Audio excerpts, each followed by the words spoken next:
Two Tramps in Mud Time by Robert Frost. Out of the mud 2 strangers came and caught me splitting wood in the yard, and one of them put me off my aim by hailing cheerily, "Hit them hard." I knew pretty well why he dropped behind and let the other go on away. I knew pretty well what he had in mind. He wanted to take my job for pay.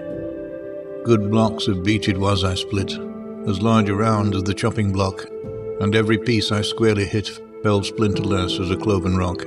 The blows that a life of self-control spares to strike for the common good, that day giving a loose to my soul, I spent on the unimportant wood. The sun was warm, but the wind was chill. You know how it is with an April day, when the sun is out and the wind is still.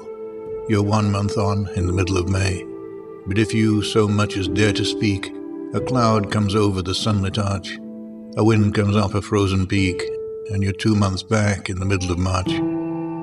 A bluebird comes tenderly up to a light and fronts the wind to unruffle a plume, his song so pitched as not to excite a single flower as yet to bloom. It is snowing a flake, and he half knew winter was only playing possum.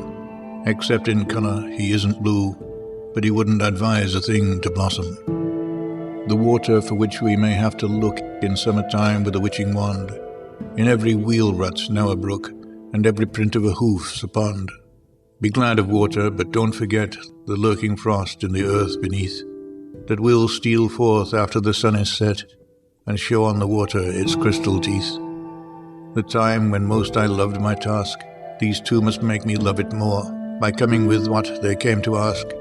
You'd think I never had felt before the weight of an axe head poised aloft, the grip on earth of outspread feet, the life of muscles rocking soft and smooth and moist in vernal heat. Out of the woods 2 hulking tramps, from sleeping God knows where last night, but not long since in the lumber camps. They thought all chopping was theirs of right.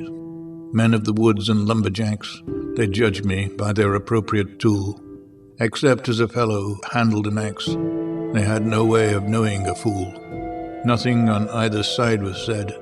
They knew they had but to stay their stay, and all their logic would fill my head, as that I had no right to play with what was another man's work for gain.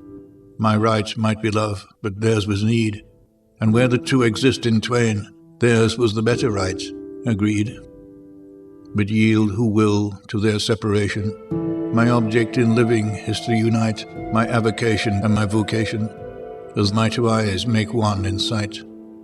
Only where love and need are one, and the work is play for mortal stakes, is the deed ever really done for heaven and the future's sakes.